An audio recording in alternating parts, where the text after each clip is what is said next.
Hola, pues muy buenos días a todos. Primero, felicitar al compañero que ha hecho una muy buena exposición. Espero que la mía se entienda exactamente igual de bien. Pues bueno, como han dicho, soy Nuria Bosque, integrante del Laboratorio de Procesado de Imágenes de la Universidad de Valencia, y hoy voy a hablar un poco sobre el tema de las invarianzas en métricas de calidad de imagen, específicamente transformaciones afines. Entonces, este es un proyecto que se ha finalizado hace relativamente poco y es un trabajo que ya está acabado y hemos enviado una revista en concreto a la IECUBO Transaction Image Processing. Si os interesa, luego puedo pasar el enlace del archive por el chat, por si a alguien le interesa leerlo más en detalle o lo que necesite. Entonces, la intención de la charla es un poco explicar pues, todo lo que hay alrededor de este paper, cómo se inicia en el proyecto, cómo se va modificando, un poco explicar qué hacemos en el laboratorio y luego pues, explicar los resultados y las conclusiones a las que hemos llegado. Entonces, ¿cómo se va a fragmentar la charla? Pues primero hablar precisamente del contexto y la motivación, explicar cómo nace la idea, y explicar un poco qué hacemos en concreto en el laboratorio. Luego hablar un poco del proyecto en sí mismo, del propio paper, y luego pues cebar un poco con futuros proyectos que han ido saliendo de este paper finalizado. Entonces, sobre el contexto y la motivación, en el laboratorio nosotros nos dedicamos a divulgar, que es algo que ya se sabe, ¿no? Pero que nuestro cerebro es una máquina maravillosa. Tenemos una máquina que se ha optimizado a lo largo de los años, de los miles y miles de años que llevamos en el mundo, y que se ha especializado en analizar la infinidad de datos que entran a través de infinidad de receptores distintos. En concreto, nosotros nos hemos especializado en la captación y en el análisis de las imágenes. Entonces, nosotros no nos dedicamos a desentrañar el funcionamiento interno del sistema óptico y neuronal, de eso se encargan otras ramas del conocimiento. Lo que hacemos es coger ese conocimiento ya adquirido y aplicarlo en las redes neuronales.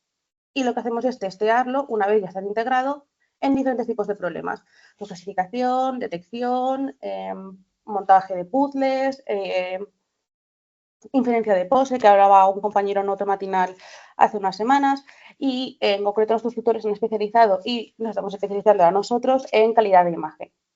Es importante recalcar en este punto que aunque nosotros solo tenemos un sistema óptico y neuronal, tenemos dos ojos y un solo cerebro, nuestra aproximación a los problemas cambia en función de la tarea que vamos a realizar, que es algo que, por ejemplo, no hace las redes neuronales. Nosotros tenemos una red para clasificar, una red diferente para detección y así sucesivamente. Pero nuestro cerebro es capaz de hacerlo todo a la vez y explota diferentes características en función de qué va a realizar. ¿Por qué es importante? Pues porque dependiendo de qué modelo neuronal queramos utilizar para qué tarea, es importante tener claro qué característica queremos explotar a nivel cerebral. Entonces vamos a explicar un poco más esto en detalle. Hay dos características eh, principales que hay que tener en cuenta a la hora de tener un modelo y para elegirlo, para aplicarlo a una tarea. Por ejemplo, en primer lugar tenemos las invarianzas. Las invarianzas, a pesar de ser un concepto muy sencillo, es una característica que no se tiene de manera innata en las redes neuronales actuales.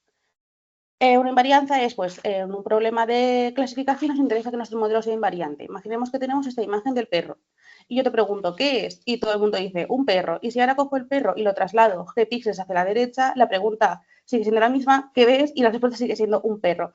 Entonces, en la representación interna de nuestro cerebro y lo que pasa en la red neuronal es que el puntero hipotético está señalando al mismo punto, que es el concepto de perro.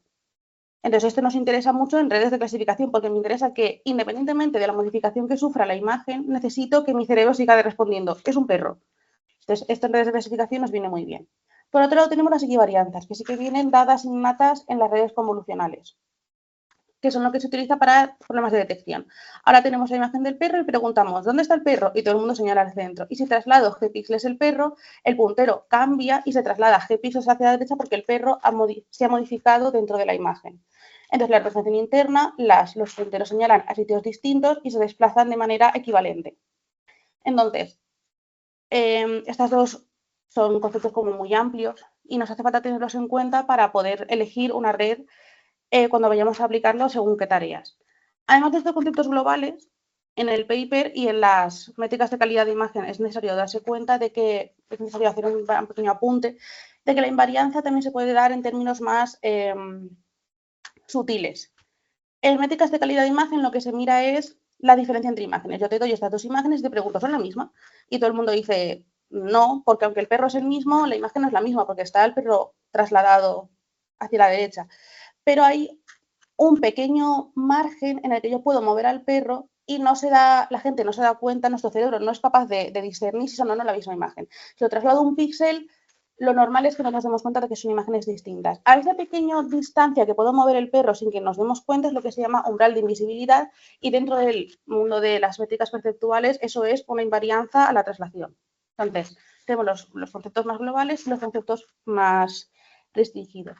Entonces, vamos a explicar un poco más detalladamente qué son las métricas perceptuales. Las métricas perceptuales son experimentos en los que nos interesa saber diferencias entre imágenes.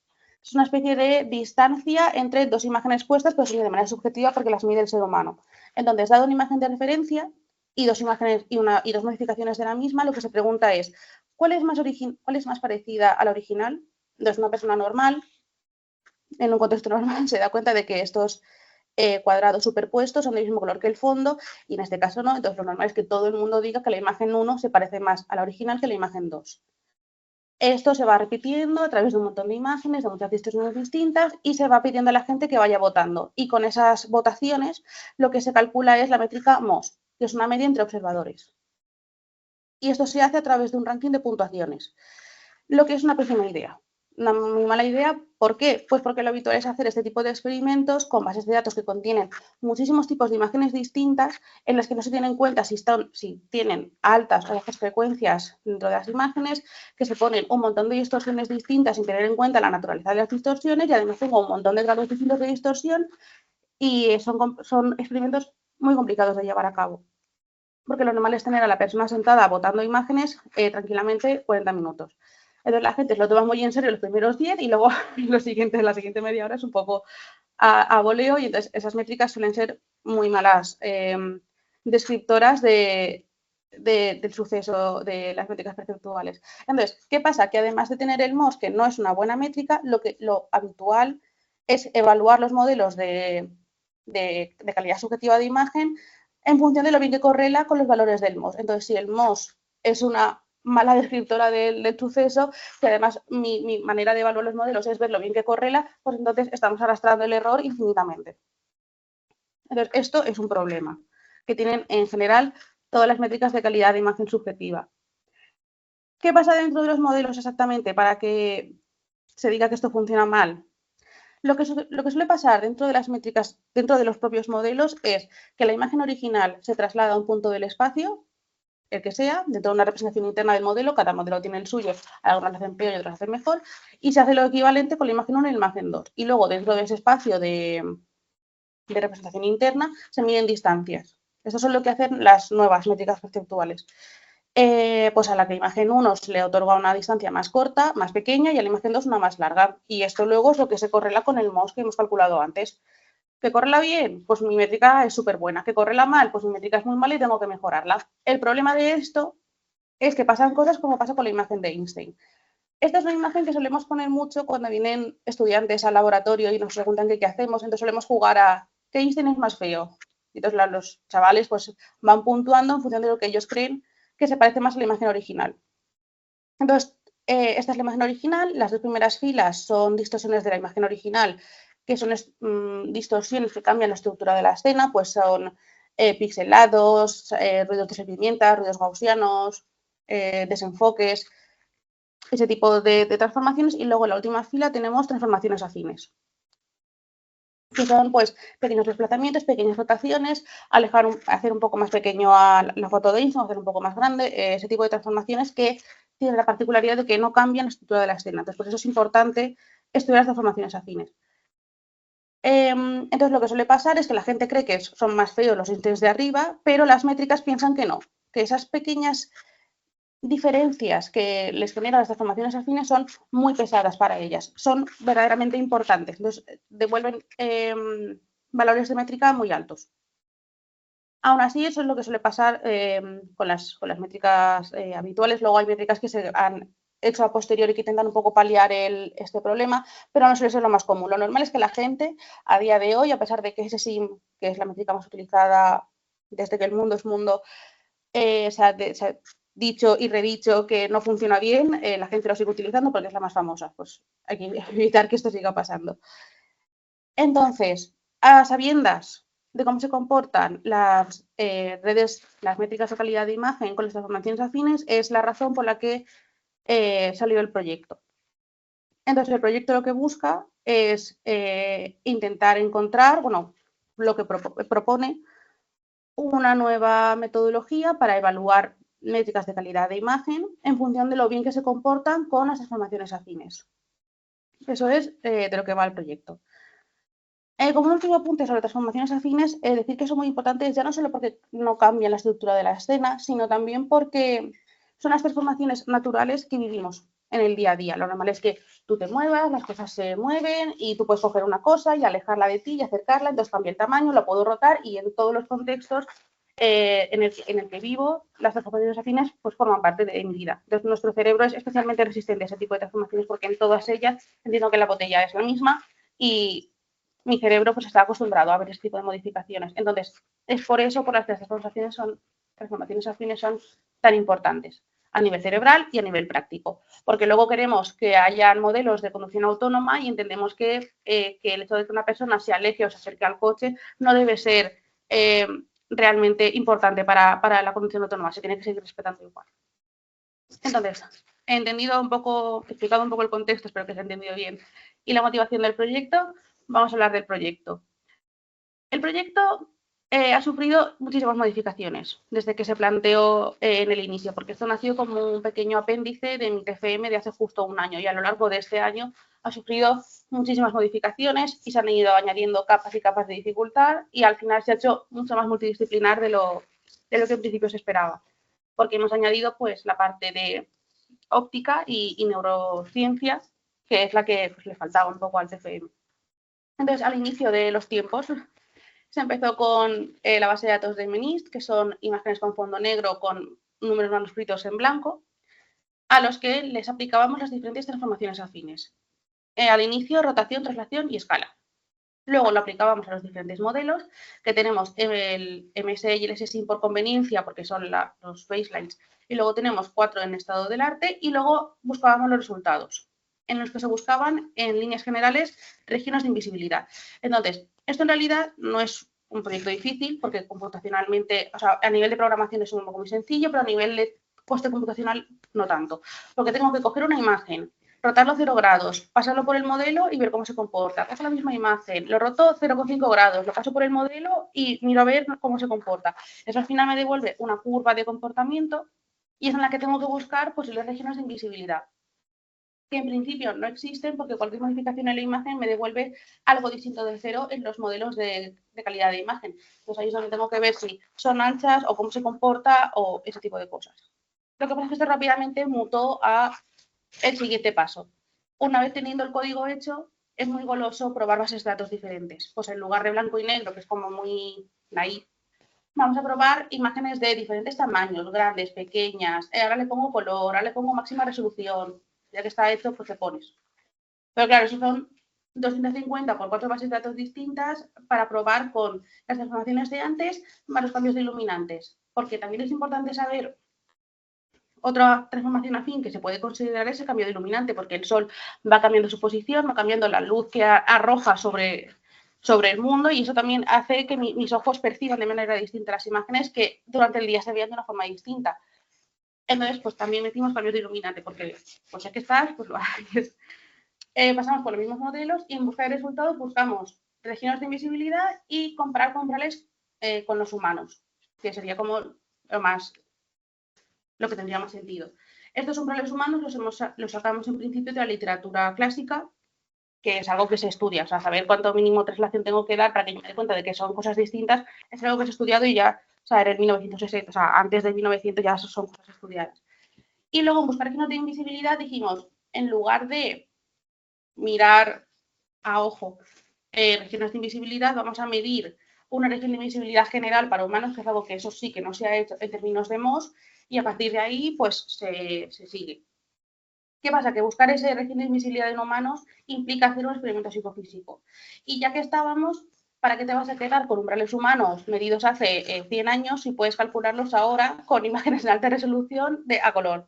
Y entonces eso también implica hacer experimentos psicofísicos. Pues entonces hemos ido metiendo capas de dificultad buscando robustez a diferentes tipos de imágenes y además necesito hacer experimentos psicofísicos para comprobar que mis umbrales están bien medidos y que conectan con los de las métricas. ¿Qué pasa? Que hacer experimentos psicofísicos, si bien no es difícil, como todo, ¿no? O sea, programarlo es muy sencillo, pero luego realizarlo es mucho más costoso. Ya no porque el experimento sea muy complicado de hacer, sino porque necesito a mucha gente que se pase por el laboratorio y se presta a estar media hora botando fotos. Entonces esas cosas son complicadas de gestionar. Porque claro, ya que se hace bien. En el laboratorio tenemos una sala negra bien acondicionada, con el monitor calibrado, con todas las características necesarias para hacer una buena medición y no hace falta que todo el mundo pase por allí. Entonces, claro, se dilata mucho en el tiempo este tipo de cosas. Entonces, experimento psicofísico. ¿Qué es un experimento psicofísico? Un experimento psicofísico es como parecido a las métricas de calidad de imagen. Tengo una imagen original y luego tengo la misma imagen original junto con otra modificada. Y el observador tiene que identificar cuál es la modificada. Ya está. El experimento es muy sencillo. Lo que pasa es que luego se complica. Porque al principio la imagen modificada es la misma que la original. Yo tengo la original y la modificada que es la misma. Entonces al principio con 0 grados de traslación no sabes cuál es la modificada porque son la misma. Entonces hay un 50% de probabilidades de identificar cuál es la modificada. Conforme vayamos aumentando la intensidad de la distorsión y vayamos aquí teniendo imágenes rotadas pues 5 o 10 grados, todas las personas empiezan a notar enseguida cuál es la modificada y llega un punto en el que con 10 grados la probabilidad de acertar la modificada es 1. El experimento psicofísico lo que nos devuelve es una función de probabilidad en función de cuánta distorsión necesitas para poder ver la modificación. Y con esto lo que se sacan son umbrales de invisibilidad. Pues para rotación, venimos en laboratorio que son por 3,5 grados. Si yo tengo una imagen y tengo la misma y te roto 2 grados, lo normal es que no te des cuenta. Para ti son exactamente la misma imagen. A partir de 3,5, pues la gente se empieza a dar cuenta y ya notas que hay algo raro en las imágenes. Entonces, al final, ¿cuántas funciones psicométricas medimos? Medimos una para el umbral de rotación, para el de traslación y para escala. Para iluminantes me tendría que pasar la vida entera para medirlos todos porque hay infinitos. Entonces, cogimos los dos principales y dos de apoyo para hacer una buena estimación de cómo funcionaban los iluminantes en humanos. Y luego medimos el umbral final de invisibilidad en términos de Mohs, que fue por el que empezamos porque era como el que más nos hacía falta y luego ya llegaron todos los demás. Entonces, una vez que ya tengo mis umbrales humanos, los de invisibilidad general, tengo todas las curvas de comportamiento y tengo toda la parafernalia hecha, lo que se propone en el paper es una metodología de evaluación de modelos. Es esta gráfica que da un poco de susto porque hay muchos colores, pero es muy fácil de entender en el fondo. Entonces, ¿cómo funciona? En el eje Y tenemos el MOS normalizado, MOS, y en el eje X tenemos distorsión de la intensidad.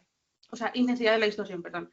En términos de unidades físicas, pues aquí tenemos grados de rotación o grados de traslación o lo que toque en ese momento. Entonces, aquí lo que tenemos son 3 curvas de comportamiento. 3 modelos que me han devuelto para estas rotaciones este MOS devuelto. Y entonces lo que se hace es, partiendo del eje Y, en el que conocemos el umbral de invisibilidad humano, lo que se hace es ir cortando con las diferentes curvas de comportamiento.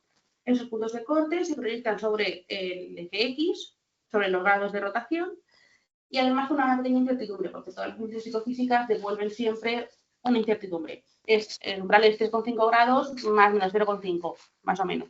Entonces se proyecta todo, tanto el punto de corte como los umbrales de incertidumbre. Y lo que se hace es mirar, pues para la curva verde, el modelo verde lo que me dice es que de 0,5 a 0,7 tengo un umbral de invisibilidad a la rotación. Y la pregunta es, ¿y el umbral humano cae dentro de este intervalo de confianza? Pues no, porque el umbral humano está aquí, que me devuelve el 0,3 y no cae dentro del intervalo de confianza. Entonces, la curva verde, el modelo verde, no se comporta en términos de invisibilidad a la rotación de la misma manera que se comporta un humano. Entonces, la conclusión es que para futuros proyectos en los que me haga falta una métrica de calidad de imagen que sea útil en términos de rotación, no podré escoger el modelo verde. Me haría falta escoger el modelo rojo, que es el que se comporta igual, porque la línea roja, la línea negra, es dentro del intervalo rojo. Esa es un poco lo que nosotros ponemos en el paper, una nueva metodología de evaluación para poder seleccionar luego, en función de la tarea que vais a realizar, el modelo que más te convenga. Y eso es lo que se va haciendo para todas las transformaciones afines, para todos los modelos, se va realizando esta metodología. Al final lo que tenemos es una tabla enorme en el paper donde se tienen pues todas las bases de datos, todos los modelos, todas las transformaciones afines y todo eso, y lo que se va marcando es cuándo sí y cuándo no. ¿Qué pasa? Que a nosotros nos gustaría que un solo modelo me sirviera para absolutamente todo. Un modelo que se comporte como un humano a todos los niveles. ¿Qué pasa en los resultados? Que lo que se ve es que no pasa. Absolutamente ninguna métrica estudiada cumple con los estándares humanos. Entonces, no podría seleccionar ninguna métrica para hacer ningún trabajo. Eso es un poco lo que nosotros decimos en el paper. Al final resulta que todo mal todo el rato. Entonces, es cierto que igual algún modelo para una transformación afín en concreto, para una base de datos en concreto, ese justo funciona bien. Pero claro, es algo como muy particular, es un caso muy específico de funcionamiento perfecto, que no nos interesa, porque a ti te gustaría que todos funcionaran bien. De hecho, esperábamos que PIN, por cómo está diseñada, que es frame a frame, fuera un poco más resistente a estas transformaciones afines, porque pues, la cámara se mueve, los personajes se mueven, entonces él va haciendo como pequeñas restas, pero PIN tampoco es capaz de hacerlo bien. Entonces, conforme íbamos haciendo todo este test y íbamos sacando resultados, bueno, antes de sacar resultados, nos dimos cuenta de que, claro, igual el problema es que teníamos un test muy restrictivo, muy puramente numérico. Si el número del umbral coincide con el número del umbral es exactamente, casi prácticamente igual porque los intervalos son muy pequeños, entonces sí que funciona. Y dijimos, bueno, vamos a proponer otro test más laxo, más cualitativo en lugar de cuantitativo y vamos a ver si así pasan las métricas. Y ni con eso. Todo mal, todo el rato. Entonces, claro, lo que sacamos en claro del estudio es que hay que plantear nuevas formas de evaluar estas métricas perceptuales, porque si no la gente las usa abiertamente y resulta que en realidad tienen bastantes taras. Porque si lo correlacionas con el MOS, pues todos los modelos son muy buenos, pero en realidad no es cierto. Y luego hay que pensar nuevas maneras de meter de forma más explícita el concepto de invarianza dentro de las propias métricas, algo que te diga que ese modelo va a ser bueno o va a ser malo, porque ya está dentro de su arquitectura el tener en cuenta las invarianzas a transformaciones afines o a lo que sea. Entonces, a partir de esto, lo que se proponen son futuros proyectos para terminar de dar la puntilla a esto, ¿no? En primer lugar está, lo de nota nuevos es porque este paper lleva pensado, pues, porque es otro apéndice de mi TFM, que es estudiar las invarianzas, pero solamente en conceptos de clasificación y redes de clasificación, que ahora que ya he terminado esto último en agosto, pues ya tengo el tiempo para dedicarme a esto y está ya en fase de escritura, si es que se espera que se publique, bueno, se espera mandar a la revista pronto. Y luego ya tenemos para hablar de IQAS en términos de varianza. Tenemos uno pensado para hablar mal sobre el tema del MOS y cómo se relaciona la varianza de las respuestas interobservador con los umbrales humanos, que tiene nombre puesto, pero hasta que todo el mundo tenga tiempo libre, pues hay que esperar un poco. Y luego tenemos el de modificar la arquitectura de modelos de métricas perceptuales para que devuelvan sus propios umbrales. Que la métrica propia te diga, mira, de esta imagen a esta imagen yo digo que se diferencian 2,5, pero 2,5 está por debajo de mi propio umbral de invisibilidad. Así que estas dos imágenes a ojo humano son exactamente iguales, que son cosas que las métricas de ahora no te devuelven. Entonces ahora estamos haciendo pues intentando modificar la arquitectura para que eso suceda y que sean métricas pues más útiles. Y nada, y con esto es todo. Espero que os haya gustado. Cualquier duda al correo disponible y aquí también. Muchas gracias, Nuria. Vamos a ver si tenemos preguntas.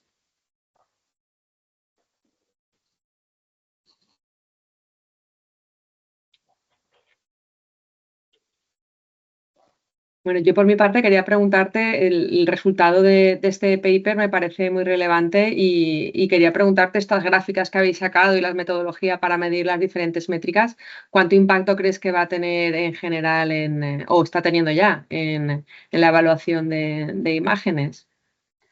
Hombre, a nosotros nos gustaría que fuera relevante porque sí que es verdad que por eso la gente utiliza estas métricas muy alegremente, ¿no? Muy sin tener en cuenta estas pequeñas características intrínsecas de los modelos. Entonces creemos que será útil. De hecho, hay una tabla que es como un resultado colateral en el que se dice que hay ¿cómo explico? Hay como valores de métricas para cada modelo en el que te dice, mira, si este modelo te devuelve algo por debajo de 27,4, no lo tengas en cuenta porque es invisible. Entonces, esas cosas que ya se están sacando, yo confío en que esas cosas en particular sí que las usen. Luego la gente dice, funciona mal. O sea, ese SIM se lleva diciendo que funciona mal desde que salió prácticamente. O sea, es una buena métrica perceptual, es mejor que el MSE, que es lo que había antes, pero hay muchos papers diciendo, mira, ese sí no funciona tan bien como parece. Y la gente parece que le da un poco igual. Como es fácil de usar, la gente lo sigue usando.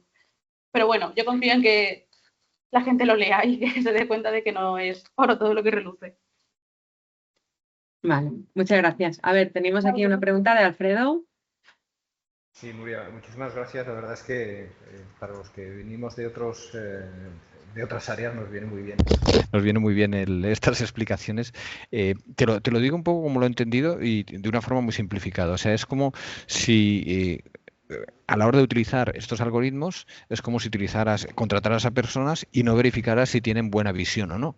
Y entonces resulta que has contratado a alguien que necesita gafas. Entonces, la cuestión es que de la misma forma que hay test para poder decir la persona que tengo que seleccionar va a ser piloto y necesito que tenga una buena visión y le voy a hacer una prueba, existe o se está pensando en sistemas de validación de soluciones, una solución que coja todos estos algoritmos y decir, vale, pero ¿esto ve bien o no ve bien? Se está utilizando una buena métrica, una buena sistema para que vea y entonces le hago una prueba, como hacen los ópticos, abierto hacia arriba, hacia abajo, hacia la izquierda o hacia la derecha, ¿no? ¿Entiendes lo que te quiero decir? ¿Existe vocación por hacer ese tipo de controles sobre las IAs? Vale, el problema principal reside en que, claro, como la gente correla sus modelos con el MOS y el MOS sí que se ha sacado con humanos, todo el mundo se jacta diciendo que, claro, que su modelo funciona como un ser humano. No, no es que ve mal, porque los humanos no ven mal, los humanos con los que hace el experimento todos se deberían ver bien. El problema es que el MOS se saca con humanos en los que no está ni correctamente graduados, ni en salas especializadas. Son gente en su casa durante 3 cuartos de hora botando imágenes un poco a lo loco.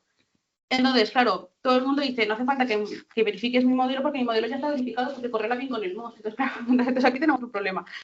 Entonces, sí que hay gente, de hecho nuestro tutor ahora está en Bristol haciendo un decálogo sobre pruebas que deberían hacerse las IAs en el concepto de visión para darte cuenta de que tu modelo funciona como funciona un ser humano, no vale solo correr con el MOS. Correr con el MOS termina por ser un poco pobre. Entonces, sí hay gente que se está haciendo un decálogo pues, con 10 pruebas básicas con los que hay que testear todos los modelos de visión en métricas perceptuales para saber si funciona bien. Sí, se está haciendo. Lo que pasa es que a la gente le duele mucho que critique su métrica perceptual, porque es pues, un trabajo de toda una vida y claro, correrla muy bien con el MOS, pues, ahí debería haber acabado la discusión. Pero bueno, sí, se está haciendo. Claro, pero a lo mejor es algo que va en otra dimensión. Quizá ahí la visión de Ana o del propio Valgray puede ayudar en el sentido de que estamos hablando de un ecosistema donde esto sale de los laboratorios y empieza a vivir en la realidad. Y entonces en la realidad hay árbitros, hay carnes de conducir, hay certificaciones que van por encima del creador. O sea, tú vienes y dices, sí, sí, yo veo muy bien, vale, yo me lo creo, pero mira, necesito un certificado médico que lo va a hacer entonces, por ejemplo, sé que la Unión Europea está empezando a regular todo lo que es no solo la visibilidad al interior de los algoritmos, sino alguna forma de tenerlos controlados, ¿no? Entonces, quizá sea más a ese nivel, ¿no? Que haya un desarrollo científico por un lado, pero que después haya una legislación detrás que los valide, sobre todo cuando, claro, eso puede utilizarse en un sistema de aproximación de aviones, o se puede utilizar en sistemas de muchísima responsabilidad, ¿no? Sí, Muy de bien. hecho se utiliza en términos de conducción autónoma y es por eso un poco por el que saltó un poco las alarmas, porque se utiliza una métrica perceptual pues para saber si lo que está viendo el coche es realmente un fiel reflejo de lo que ven los humanos. Te hace falta de verdad una métrica que te diga si realmente está viendo el coche lo que tiene que ver. Entonces eso fue un poco también cuando salieron los coches autónomos, todo el mundo se puso un poco nervioso porque a ver si al final va a haber un problema aquí serio con esto. Entonces sí, hay gente que está trabajando en pruebas específicas para modelos de visión y certificar que todo funciona bien. Nuria, entonces, por lo que tú Gracias. dices, no está estandarizado en los procedimientos para hacer las evaluaciones de la calidad de las imágenes ahora mismo. Hasta donde yo sé, no. O sea, No hay, no hay falta unas una labor ahí de pruebas. estandarización, ¿no? Y que todo el mundo se normalice, ¿no? Que todo el mundo lo haga de la misma manera. Si no, ahora lo que pasa es que cada uno utiliza una métrica en función de lo fácil que les resulta utilizarlo normalmente. Entonces, pues hay que Vale, utilizar. vale, gracias. Creo que Vale. había levantado la mano alguien y ha desaparecido. Vale, sí. Bueno, Héctor. Hola, Nuria. Hola. Nada, lo primero, felicitarte por el trabajo.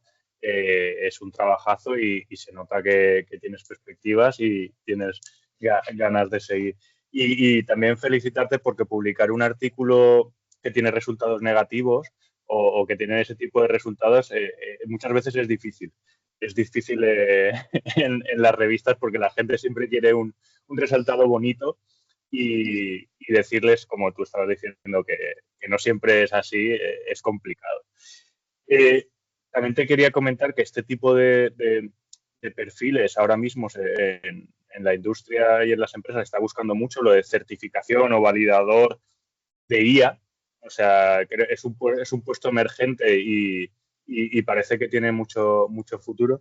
Y te quería preguntar, ya has dicho algunos de los ejemplos, pero para los que no controlamos, además de en vehículos autónomos y demás, ¿en qué otro tipo de aplicabilidad o qué respuesta, cómo se podría utilizar en la industria este tipo de validaciones en otros campos?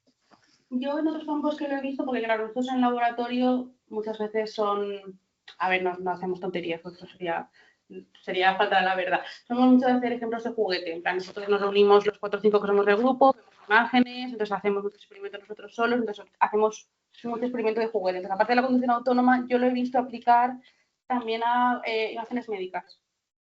En segmentación de tumores, en segmentación de... Porque ahora lo que pasa es que los médicos no se fían de las inteligencias artificiales, porque como decía el compañero, pues son cajas negras donde no sabes nunca qué está pasando y a la gente le da mucho miedo utilizarlas.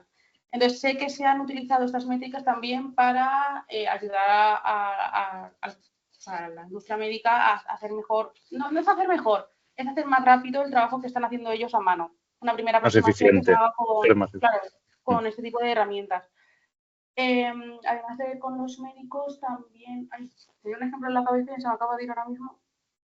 En modelos generativos, que están súper de moda, también porque ahora lo típico es usar pues GANs o modelos de flujo y tal, y se utilizan también como para hacer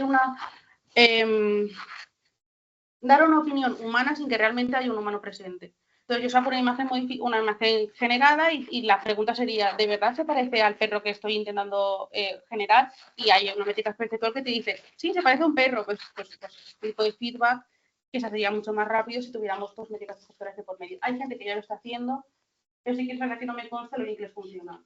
Como nosotros no hacemos generación de imagen, no lo vamos a ver, o sea, no lo sé. Sé que se utiliza, pero no sé bien cómo se utiliza. Y bueno, pues hay más, supongo que habrá más gente aplicando estas cosas a contextos más amplios que a simplemente saber cómo funciona, que es lo que necesitamos nosotros. Muy bien.